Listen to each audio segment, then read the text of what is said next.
नमस्कार। आप सबका हमारे चैनल ज्ञान द ट्रेजर पर स्वागत है। इस वीडियो में हम आपको बताएंगे कि अपने शरीर को स्वस्थ रखने के लिए विजातीय द्रव्य को हम शरीर से बाहर कैसे निकालें। देखिए, हिंदू धर्म शास्त्रों में जगह जगह जल का महत्व बताया गया है और लिखा है कि शरीर की शुद्धि जल से ही होती है। देह में जो विकार, दोष, मल भरे हैं उनको दूर करके शरीर को शुद्ध बनाना है तो जल का यथोचित उपयोग अनिवार्य है। अभी तक यूरोप के लोग ठंड के कारण अधिक स्नान नहीं करते थे और इसलिए इसके लाभों से भी अपरिचित थे।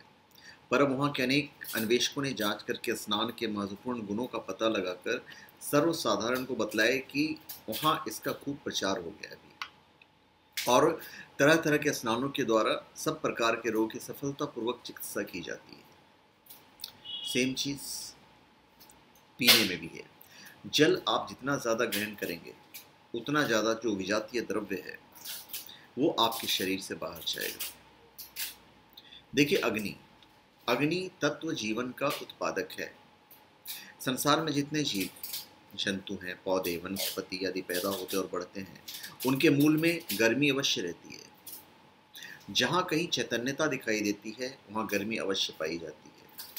शरीर में से गर्मी का अंत हो जाए तो जीवन का अंत हो जाना भी अवश्य मोहाभागी है। वेद में भी सर्वप्रथम अग्नि मिले पुरोहितम ये कहकर सब तत्वों में अग्नि के महत्व को प्रकट किया गया है।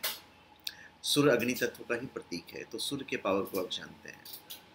हमारे देश और धर्म में इस तत्व को समझकर सदा से सूर्य की उपासना को प्रधान धर्म कार्य स्वीकार किया गया है। फिर है वायु। समस्त तत्वों में वायु बहुत सूक्ष्म है और इसलिए उसका प्रभाव भी शीघ्र होता है।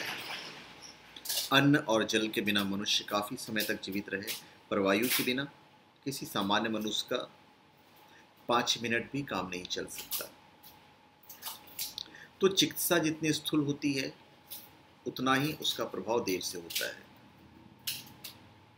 और वायु के इस गुण को ध्यान में रखकर ही भारतीय ऋषियों ने यज्ञ हवन की प्रभावशाली वैज्ञानिक विधि का आविष्कार किया है। फिर आकाश। आकाश तत्व इतना अधिक सूक्ष्म है कि उसका अनुभव साधारण रीति से तो क्या, बड़े बड़े यंत्रों द्वारा भी भली प्रकार नहीं हो सकता, पर कार्य रूप से उसका परिचय मिलता है। वह प्रत्येक पोले स्थान में पाया जाता है और वैज्ञानिकों ने उसको इथर का नाम दिया है। इसका प्रधान गुण शब्द है। हम जितने भी शब्द सुनते हैं वे आकाश तत्व के द्वारा ही हमारे पास पहुंचते हैं। तो आकाश जिस प्रकार स्थूल शब्द को एक स्थान से दूसरे स्थान तक पहुंचाता है, उसी प्रकार वह विचारों को भी गति प्रदान करता है। तो जो निरोग रहना चाहते हैं, स्वास्थ्य को कायम रखने और बीमारी को दूर करने के अभिलाषी हैं, उन्हें अपने विचारों को सदा ऊंचा रखना चाहिए।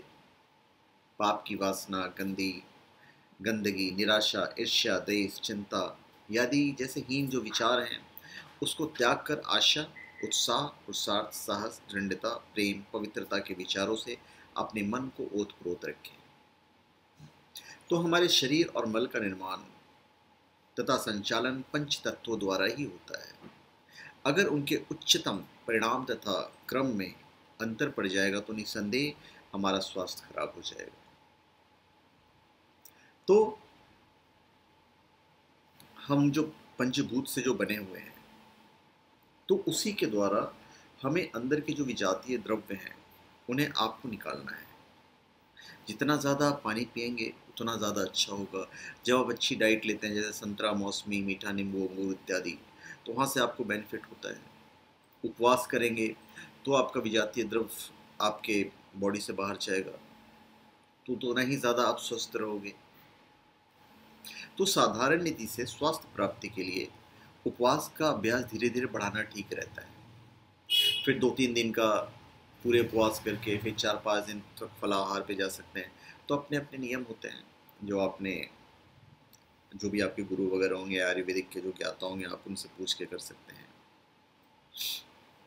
तो ये कुछ चीज़ें हैं जिसकी वजह से आप अपने विजातीय द्रव्य को आप बाहर निकाल सकते हैं।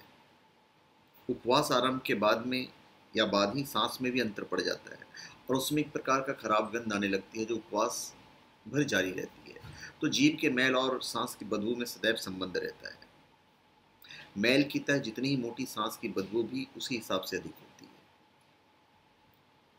तो तापमान, ये सब जितनी चीज़ें हैं, इन सब चीज़ों का आपको ध्यान रखना पड़ेगा। मैक्सिमम में जितना ज़्यादा पानी पियोगे, जैसे आप दिन में 3-4-5 लीटर पानी पीते हैं, तो आपके विजातीय द्रव्य को बॉडी से बाहर निकालने में सबसे ज़्यादा फ़ायदा करेगा। आप आंवला पीजिए, आप संतरे का जूस पीजिए। तो इतनी सारी चीज़ें हैं जो आप फॉलो कर सकते हैं। तो धन्यवाद। आप सबका हमारे चैनल पे स्वागत है। आप हमारे चैनल पे सब्सक्राइब करें और अपने कमेंट दीजिए। धन्यवाद।